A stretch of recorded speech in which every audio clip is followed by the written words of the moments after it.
amazingly exciting podcast. So we're the Pomegranate Grove. We like to do our podcast on all things that are strange, mysterious, intriguing. A lot of it is about tarot. A lot of it is also about astrology. And tonight we are definitely going astrological. But before that, just to sort of let you know, I am Mandy, also known as Mandy on the Moon. I'm based in Cambridge, UK.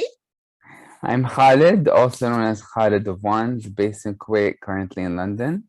I'm Pavlina. I'm from London now. Yes.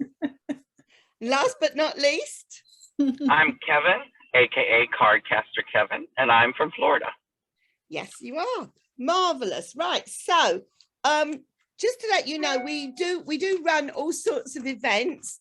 Throughout the month, we do about 8 or 9 regular events. Just to sort of give an example, we have a very popular event on the last Saturday of every month called the Magic Storyteller's Cottage. It's a tarot-based event, and everybody that kind of comes along, we ask you to bring your tarot cards, and literally anything can happen in that cottage. So, you know, you don't have to be an expert tarot reader, but you'll certainly need a deck of tarot cards, and you'll be asked to sort of like join in at whatever level you are at. So yeah, that's a popular one, and it's always on the last Saturday of every month. So you can find that on our website, www.thepomegranate.grove.com, or at meetup.com. Khalid, I'm going to hand over to you. Right. So today's topic is the element of fire in astrology. How do we describe it? How do we think about it? How does it work? Just, you know, for starters, we can say that this element covers 3 signs, which are Aries, Leo, and Sagittarius. That's so right. We're going to be focusing on those more than the others. Yeah. And just before we get into it, just to let everybody know that if you go back to our website and join our free mailing list, that's all you have to do is join the free mailing list. It's there on the homepage. Just scroll down, www.thepomegranate.grove.com. That means you will automatically be entered for our monthly draw, and the winner will get a month's free entry into any 4 of our live events. So yeah, I mean, it's a great prize for you and a friend. You can bring along a friend as well. So if you would like to kind of like come along free to one of our events, well, not one of our events, 4 of our events, and bring a friend with you in August, all you have to do is sign up for the mailing list and you will be entered for the draw. That's it. Khalid, let's talk about fire. Right. Okay. So maybe we can start by trying to kind of maybe isolate what makes the fire signs different. And maybe we can start by saying, like, asking, what does it mean to be fire? Right. For me, maybe like the most basic stripped down definition of the fire element is that its energy is, to a large extent, right, self-originating and also self-sustaining, but especially in the fixed sign of Leo, and we can talk about it more about what it means to be fixed later, right? It is creative, it is extroverted, just like the air signs, right?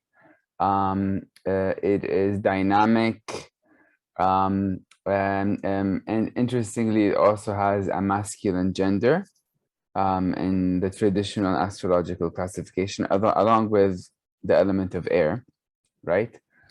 So yeah, I mean, for me, I think fire represents,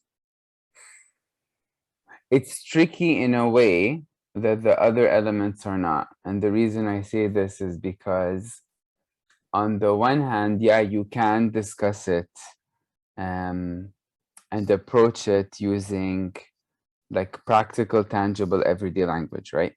On the other hand, if you kind of if you go back to the early sources, right, and bring into the discussion of the elements like ancient worldviews, right? Fire, I mean, there was always some kind of hierarchy or organizing the relationship of the elements with each other, right? And expressing kind of, and this hierarchy would be, let's say, expressing a chain of relatedness going from the earth to the heavens, right? And fire was supposed to be the element that's closest to ether, which I guess you could say is the element of spirit, right? Which is all the way up there in the highest kind of reaches of the sky, right? So it's, I mean, going with that background, which still survives in modern and contemporary discussions of the element, actually very much so. Going with that, it's kind of like hard to discuss the fire element in all of its three forms, Aries, Leo, Sagittarius, without also discussing that spiritual background and potential, right?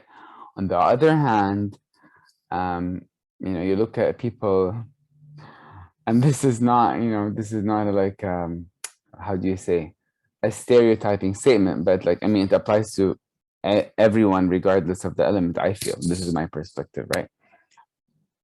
Compared to, you know, compared to people with a practical kind of, let's move through the day, kind of what you see is what you get mentality.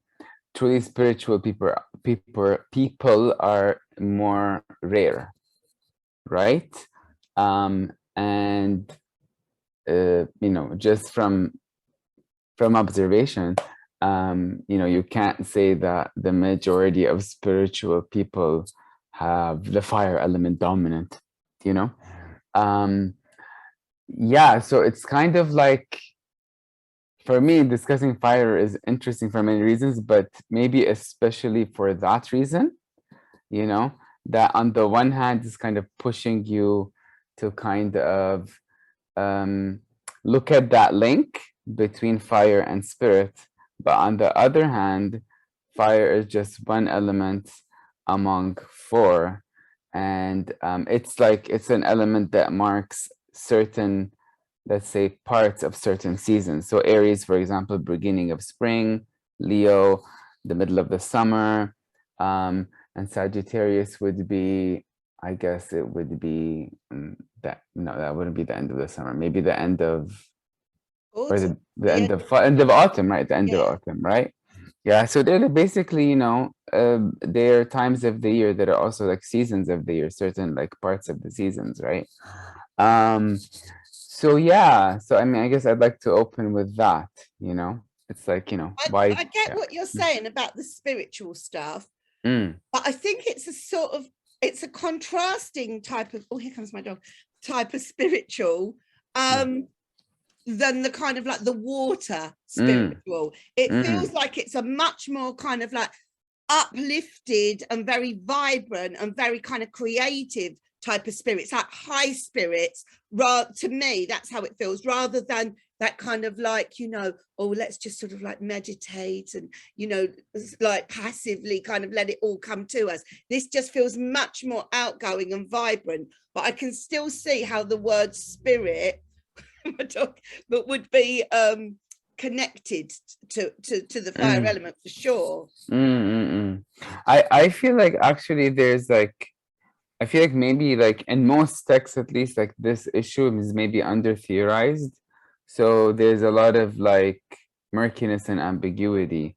So for example, in a lot of modern astrology, you will see certain planets associated with certain signs, and you'll see certain, these same planets kind of given, let's say, predominance in the discussion of spirituality, in the sphere of spirituality. So for example, for some evolutionary astrologers, Neptune is either the ruler of Pisces or a co-ruler of Pisces.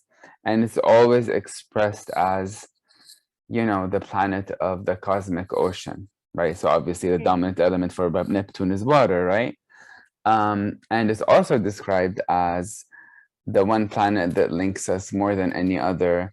Let's stick to the fire. No, I am actually, I'm Yeah. not straying from topic. No, I'm saying, like, you know, so they talk about Neptune and they emphasize its let's say its affinity with water, right? To express its rulership over the profound kind of spiritual level of reality, right? The cosmic consciousness, right? But on the other hand, maybe the same authors or authors trained in the same kind of astrology, like modern psychological archetypal, very often when they discuss fire, they'll discuss it in a way that suggests that it is the element that has the easiest access, as the quickest kind of easiest access, most immediate access, right, to the spiritual kind of orientation towards reality, or the spiritual experience of reality, you know. So that for me is an interesting kind of ambiguity just right there, particularly between fire and water, I find, you know, in what I read. I do feel though that the fire element is, I don't know, like I'm just thinking like fire, it's hot, it's dangerous, like the actual, you know, you can get burnt, like because of like I'm talking about actual fire. And I just feel that fire will kind of like get you off your backside, and it will force you into action, if that makes sense, you know. If my house was on fire, you would never see me move so fast. Do you know what I'm saying? Or you would never see. And also probably if my house was on fire, I would probably kind of like have some sort of spontaneity or quick thinking that I would not normally have in sort of like normal life when there is no sort of emergency. And I just feel fire activates you. I just really kind of like think it does. I definitely do see when the fire signs sort of come up in my readings and things like that, I feel the urge to say to people, do something about this, act upon it. Don't just kind of like sit back and wait for it to come to you. Go and do what needs to be done. I I just think it's a very motivational element of the book. Think maybe also that link kind of that was made between fire and the essence of life, right? Spirit. But maybe it was largely due to kind of the fact that, you know, the sun was seen as the source of life, the stars, the source of light, guidance, you know. And that's like, there's a fire burning in all of those, right? Yes. So that is, you know, like in ancient astrology, it was how the planets were visible, the ways in which they were visible, had a large bearing on how they were perceived and described also, you know. And then the signs associated with them, right? So the planets that are associated, you know, the obvious direct ones, you've got Mars with Aries, and then you've got the sun obviously with Leo, and Jupiter with Sagittarius. Right. So yeah, I mean, and everybody has got those three planets somewhere in their charts. Now, whether you've got them actually in those signs, which if you did, that would make those particular planets, that would give them an extra boost of energy, that would make them particularly strong, but they will be somewhere in your charts. And it's kind of like worth knowing where your fire energy is, I think. Yeah, definitely. I kind of like honestly feel that wherever those planets may be, or if you've got any planets in those signs, I think that's where your biggest kind of motivating forces are in your birth charts. That would be my sort of take on it. What do you think, Kevin, Pavlina? Any comments? My two, well, actually, I have rising is, and then I have Mars and Venus. They're each in one of each of the fires. So it's, but yeah, like yeah. So, and you're right. What you just said is it's like Sagittarius, the idea of like higher learning, the idea of seeing far long term is something that's very passionate, that I'm passionate about and stuff. But yeah. Pavlina, I know you've got Mars in yours in Scorpio. Yeah, no, Scorpio. yeah, I've got the sun and moon, new moon, like in Sagittarius. But when I think about those signs, I'm as well thinking like Aries associated with the fire of the spring. Leo is like fire of the summer, and Right. Sagittarius is like the fire of winter. Maybe that's why they have a little bit difference in there, but all of them are like fire signs. Yes. So the properties are to be different. Maybe my one, because it's in winter, it's more drastical. Yeah. I mean, would you say that if a person has got quite a lot of, say, planets in the fire signs, in those three signs in their charts, whether it's the sun or not, is not the point I'm making. It's like if they have sort of, a significant number of planets in any or all of those three fire signs, do you think that person is more active and more driven and more motivated than someone who perhaps doesn't have anything represented in the fire signs? I would say so, but particularly if the planets you're talking about are the inner planets. So from the sun through to Mars, so Sun, Moon, Mercury, Venus, Mars. Yes. The less slow moving planets that they're taken to represent more personal aspects of like the constitution of the self, then yeah, I would say so. I mean, it's something that would be interesting to do, but to look up maybe some of the birth charts of, like, say, sports people, I'd be expecting to see fire in their charts. Yeah, that's a good point. Yeah, either that or like some kind of a Mars that is prominent, because Mars is a planet of action as well. Yes. Yeah. But maybe we can talk about like the fire signs, what makes them different from each other and from the other signs. Yeah, that'd be good. Yeah. So yeah, let's start with Aries. Yeah, thoughts about Has Aries? any of us got anything in Aries? Because I haven't. I think Kevin is Aries rising. Kevin, you should tell us, what do you think it means for you to be Aries rising? It's, well, since it's the first thing that it's like what people see of me, I think the positive aspect of me is my energy, my spontaneity, my joyfulness and that stuff. But the not so positive is when I can be pretty mean. and so I can sometimes say things that aren't the nicest and not realize I'm saying them. And then so that's kind of just not thinking and that kind of stuff. So that's what Aries for me is. Yeah. It's like the default, the ascendant is like the default form of interacting with people. And like one thing, famous kind of quality attributed to Aries is that it needs to, for it to be itself, it needs to express itself without a filter. And kind of unburden itself. If it feels burdened, it needs to unburden itself, because it always needs to be light so that it can always be on the go and not stuck in any kind of like emotionally trapping kind of situation, So that's where the unfiltered kind of expression comes out, you piss me off, I have to let you know that you piss me off, otherwise I can't go through the day, I always think also, like, when you're in a crowded bar and you think you're never going to get served, but I think the Aries people wouldn't even worry about that. They would just be like straight in, over here, sort of thing. Yeah, do you know what I mean? They would just Yeah. I think it's like, I think it has its advantages.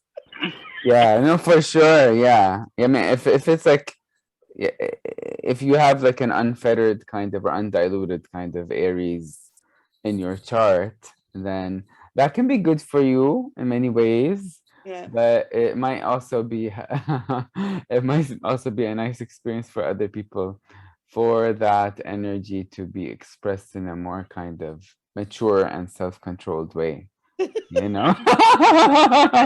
But you could say that about, I guess, all the signs, because all of them have light and shadow aspects.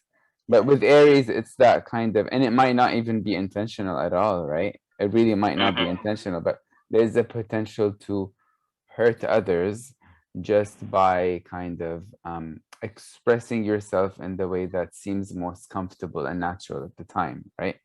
I feel like, I mean, in general, for everyone, doesn't matter. The sign isn't really the deciding factor, although it might be more helpful, let's say, if you have a lot of planets in Libra, Kevin, for example, right?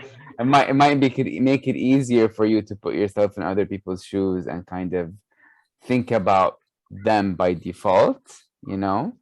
But it's a lesson everyone has to learn, right? You know, kind of thinking about how the other person would react before you actually say something to them, you know. Yeah, probably more difficult for a heavily Aries person to do that, or yeah. I think it would be a steeper learning curve for someone with a lot of like personal planets in Aries, not controlled by a planet like Saturn, for example, you know. Have you got anything in Aries, Pavlina? 6th house. It's in your 6th house. Okay. My 6th house is in Aries, so that's what I always can feel the transits there, like working hard. So there's nothing in your birth chart in Aries, but when planets are transiting through your 6th house, you feel the Aries. Yes, especially when it's Mars, you know, it's like work hard, come on, do it. Yeah. Okay, what about Leo? Leo is the fixed version of Aries of fire. Yeah. That's you, Harley, isn't it? Yeah, I have Sun and Venus in Leo. Yeah, I would say I pretty much feel those archetypes in myself. So Leo's, wait, we forgot to bring in the modalities. The modalities are very important. Cardinal kind of initiates things, right? Gets things started. Cardinal. Aries is cardinal fire. Cardinal starts things, doesn't necessarily see them through, but it gets things started. House always has to start something, right? Be active, test itself in outside waters, like in the outside world. Fixed is more mysterious to me, right? Fixed doesn't have to be out in the outside world, you know.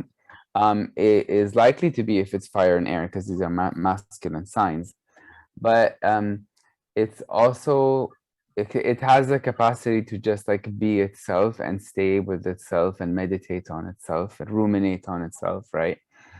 And I think that might be especially true of Leo. I know that there's a lot of literature that talks about Leo as like needing attention and needing to kind of put itself on display, etc.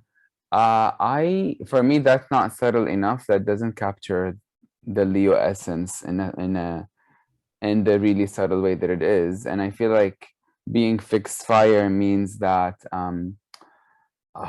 it's like right, it's like you have an intrinsic sense that you are not simply like valuable, but just kind of like part of everything that exists, right? That you are something, let's say, right, you have an energy source within you, right? That is the energy source also behind everything, right? So you don't really need kind of feedback from other sources kind of to tell you like what you are, right? Might be important for you to kind of create things, right, that have an impact because it's a lot of energy that you carry, and because you might kind of experience yourself as maybe something significant, you know. But to me at least, it doesn't mean like, you know, you need to have a particular, an extremely social life, or like to be in the spotlight all the time. And maybe I'm saying this because I have planets in other placements, you know, and I have a strong Saturn also, you know. But I do feel like Leo in its more mature form, right, is less about being on display and less about needing to feel special and validated, and more about kind of having a quiet, kind of self-contained energy. That's a quiet, self-contained energy that can help others, right? Because sort of like it never gets depleted. That's where the fixity is, Yeah. right? You It's know, I'm like kind that. of Yeah. thinking as a Leo, I'm not a Leo in any way, shape or form, but I'm thinking as a Leo, that fixed fire, that if you become enthusiastic about something, you will maintain that enthusiasm. You'll have a consistency about kind of being interested in something and driven to do it and motivated. It's not going to be kind of like Aries, where it's sort of like, oh, this seems like a good idea, and then you've forgotten it by the next day. It kind of like just Right. feels that it will be kind of something more long term with you and just more become part of you. Yes, yes, that is something I see in myself and other Leos. So that quality of like, it takes time to get into something, really get, you know, and it takes time to actually even like other people, and kind of feel like you want to invest time and energy into knowing them, spending time with them. But once that happens, Yeah. it's like they're, you know, it's a keeper, you know, like they stay with you, you know. So yeah, that's what I would say, I guess, for Leo. I don't know if any other, but Has anyone else got a Leo yeah. here? A Leo placement of any Mars. significance? I've got Pardon? Mars and Leo. Oh, have you? Yeah.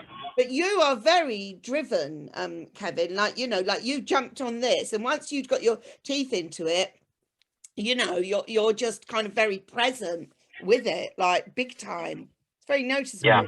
Yeah. I think that's why it's like it's hit or miss, because a lot of the Aries goes all the time where it's like this idea, that idea, that idea. Yeah, if I can find one that's inspiring enough and encouraging, then that Leo Mars comes out and I'm able to stick with it. But yes. Yeah. There is also something in Leo that is, yeah, it is often referred to, and I do think it's true, and that's like this thing of like the element of pride. It is a pretty kind of typical trait in Leo, and I feel like that in its mature kind of it's in its mature expression, it means that they expect to be taken seriously, you know, in communication and friendships, whatever. That's you know. interesting. So Yeah. would you say that you're hypersensitive then if your pride gets kind of you know, what's the word, compromised by somebody? Yeah. Yes. Yeah, I would. And like it depends on depends on what kind of Leo sun you're dealing with, you know. Yeah. Some would just back off and just shut the offensive person out for good, right? Yes. And others would retaliate in pretty nasty ways. Yeah. So I think it's always just safer not to be overly casual with someone with a lot of Leo energy, unless like they've let you close, you know, like really close enough to kind of drop all formalities, you know. But yeah, I would say they expect to be taken seriously and listened to and appreciated, you know. But I think, you know, if I mean it's only fair to expect all of these things if you are also reciprocating them, you know. So if there's anyone with a lot of Leo energy who's expecting all of that kind of proper treatment but not reciprocating it, they need to work on themselves. What are you like as a Leo? And I'll throw this out to you as well, Kevin, if you've got a bit of Leo going on, with receiving compliments. You know, I feel like, you know, there's some people that are uncomfortable about being complimented, and others love it, you know, can't get enough of it. Where do you sit with that? That's a really interesting question. Compliments. I think, see, the Saturnine qualities in me are pretty strong because probably because my rising sign is Capricorn, Okay. and its ruler Saturn is in Libra, which is a very other conscious sign, conscious of other people, right? Receiving compliments, that's a tricky one. I mean, I wouldn't say they make me uncomfortable, but oh, okay, that's it. I do get uncomfortable if someone tells me, "Oh, I like you so much, and I don't feel like the feeling is reciprocated to the same level. And the reason is, then I feel really guilty, and I feel like that's the Capricorn and the Saturn part coming in, because I feel like it's very important for me to have reciprocity, you know? Yeah. Okay. Yeah. I So wouldn't say that's necessarily due to your Leo-ness, the reciprocity thing. maybe it isn't. Yeah. It's like I don't feel like that craving. See, the thing is, the thing that said about Libra, like the sociality of Libra and like needing to be kind of the sense of the self needing to be reinforced through social interaction. I personally don't feel, when I think about the Leo in me, I don't feel it's so much about Leo. You know, I feel like, and by the way, this is interesting. I didn't discover this until recently. A few months ago, I started going through Instagram and going through a lot of Leo accounts, and it was just blew my mind how many posts there were in these accounts, kind of expressing kind of a misanthropy, just kind of like exhaustion with people, and like wanting to distance people, you know, and be like, claim their own space, you know, just, you know, I'm just happy being alone. Like, it was a message repeated in many Leo accounts, you know. Wow. Just like, I'm happy spending so much time alone. And this is not the typical description of Leo that you'll find in your typical, even not even typical, like even like in textbooks that are kind of taught all over the place, you know. And for me, I think of, when I think of, you know how very often we link the traits of signs to the traits of the planets that rule them, right? So for example, Mercury, you know, the mutability of Gemini and Virgo, right? In Gemini, there's the trickster character of Mercury coming out in Gemini, for example, right? The fun-loving trickster qualities. And then with Leo, I think of the sun as the ruler, and the sun traditionally is considered kind of more benefic, more friendly when it's far away from the other planets, but it gets more malefic when they get too close. Yeah, no, that's a good point. Right? Then it's combustion. Yeah. It burns them away, you know? I So, mean, I don't want to get into this, right? Because we've already sort of running over on this podcast, but you saying about that, all those Leo sort of postings on Instagram, you know, being a bit not what you'd expect from Leos. yeah. I wonder whether, and I really don't want to get into this, I'm just throwing this out there. I wonder whether there was some generational planet that was kind of like in common with those Leos. Do you see what I'm saying? Like that kind of, maybe they were all within a certain sort of age group or something. Maybe they were Leos with some sort of square with, I don't know, one of the further away generational planets that made them a certain type of Leo. I don't know. I'm just throwing it. That's interesting. I don't think they're my generation, but I really identified with a lot that was said. I mean, in the sense that it's really more comfortable for me to like have in my close space people that I feel like I know well, and that our personalities gel together. They can be any type of zodiac profile, doesn't really matter, you know. It's just like that element of familiarity. It's important to be there. Yeah. Well, maybe you're friends with me because my Mars in Sagittarius. Yeah. My 8th house. Yeah, I think they trines my sun, if I'm not mistaken. Oh, does yeah. it? Oh, yeah. Yeah. So my fire signs have Mars and Saturn in Sagittarius, right? And you know, Sagittarius is the mutable fire sign, which is very kind of like, it's transformational fire. It's kind of like, you know, it's kind of quite a wild sort of fire sign. And I do kind of like feel my Mars when somebody upsets me, when my button is pushed, I really feel that Mars in Sagittarius. And it's kind of like, I kind of, I have no control over it. It's very, very sort of like knee-jerk reaction. Wildfire, it goes in every direction, right? Yeah. Sagittarius, Yeah. And it can apply to all sorts of areas of life, to be quite honest, but it usually does apply to another person. It is kind of, it is like this person has kind of triggered me, and yeah, that's it. Yeah, it's interesting. Sagittarius is super interesting to me because, you know, a lot of modern astrologers who think of the zodiac as a natural system that starts with Aries and ends with Pisces and involves a kind of evolution throughout all of these signs, right? As a lot of them consider Sagittarius as the most mature fire sign, right?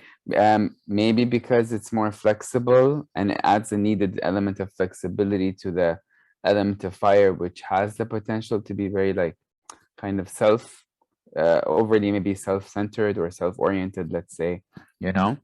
But also I think that perception is linked to the older description of Sagittarius as a very philosophical sign, a sign through which the philosophical character of the ruling planet Jupiter gets expressed, you know. And yeah, I've noticed like in a lot of my Sagittarian friends that like thinking about things and seeing the big picture is very important, you know. So yeah, I think the mutability of fire in the case of Sagittarius, it's often kind of expressed as the ability and the talent to synthesize experience, right, into a worldview using a combination of intellect and intuition, right? So coming up with a worldview that still kind of fits comfortably with one's more intrinsic sense of self, you know, and that's like the fire intuition element at play, right? So yeah, it's a very different kind of philosophical orientation from Aquarius, which is more other oriented.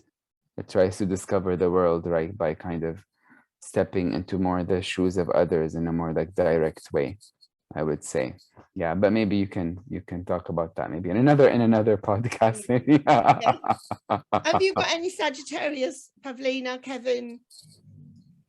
I've got Sun and Moon. New Moon Sagittarius, baby. Wow. I'm glad what you said about Sagittarius. Very proud now.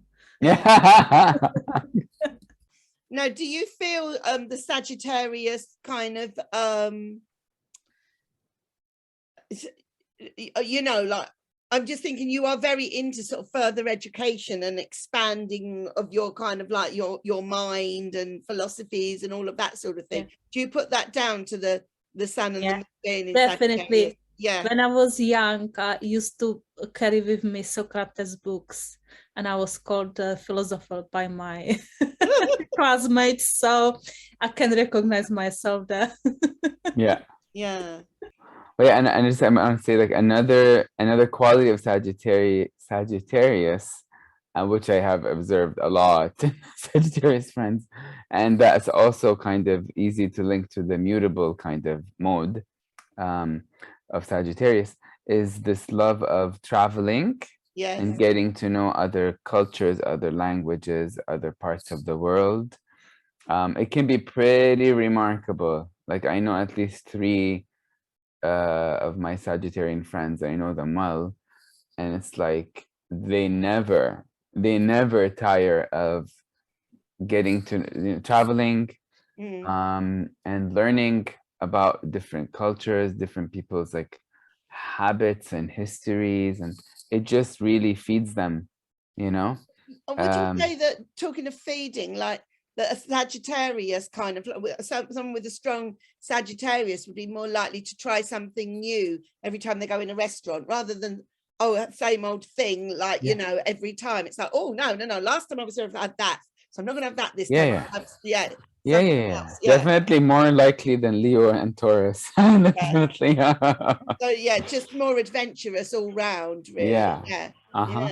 Kevin, you're back. Yeah, my phone just like shut down. Did you have anything in Sagittarius in your chart? Venus. Yep.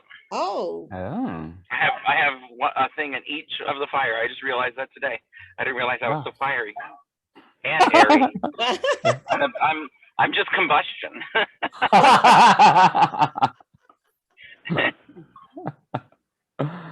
So yeah. I mean, I think fire energy is a really nice energy to sort of play with, if you know what I mean, if you've got that in your chart. I think your fire energy is going to be where you probably, or quite possibly, have your fun, have your interesting times. It's going to give you it's going to probably be where you're willing to take a bit of a risk, will be because of your fire energy. And so, you know, imagine a life when you don't take any risks ever. Right. Yeah, do you know what I'm saying? I kind of like feel, if you've got sort of representation in the fire signs, that's where you're likely at some point to take a bit of a risk, if not a bigger risk. I mean, some people, their whole lives are quite risky, aren't they? You know, surely they've got an abundance of fire, those sort of people, I would have thought. Yeah. No, that's a really good point. And it also kind of brings to mind the association that I've had in my mind a lot with between fire and like this simple sense of just being alive and enjoying being alive. Yes. You know, because like if you think of fire as a life source, like the sun is like a life source, right? Which has to be there in everyone, right? Then that makes sense to me that why like often you'll find astrologers kind of describing fire sign energy as a mirthful one, like enjoying laughter a lot. Yeah. You know, and enjoying expressing itself in kind of in a buoyant way. Yes. Right. And that is something I do see in all three fire signs. Yeah. So we're going to sort of wind it up there. But thank you very much. That was very interesting. I hope that's given everyone a bit of food for thought. If you don't know, or you might know whether your sun was in either Aries, Leo, or Sagittarius, but you may well have another very significant planet in one of the fire signs. So, you know, check out your birth charts online, or get in touch with us, the www.thepomegranate.grove.com. Drop us a line and we'll sort of like happily kind of like give you sort of we'll check out whether there was any planets in fire signs on your date of birth. We need the year of birth as well. I just want to say before we go, thank you to Kevin and Pavlina, who are two of our Patreons. Also, thank you to some of our other Patreons that include Dean, Ia, Joe, Danielle, Maisie, Amelia, Sharon, and John. And please like, subscribe, comment on this podcast, share, tell all your friends. I'm being very fiery here. I don't know. I don't think I've missed anything out. We will see you next week. Don't forget to subscribe to the newsletter and you may win 2 tickets to 4 of our events in August. That's it for now. So bye from Mandy. Bye from me. Bye. Bye. Bye. Thank you for engaging with us. Please like, subscribe and share.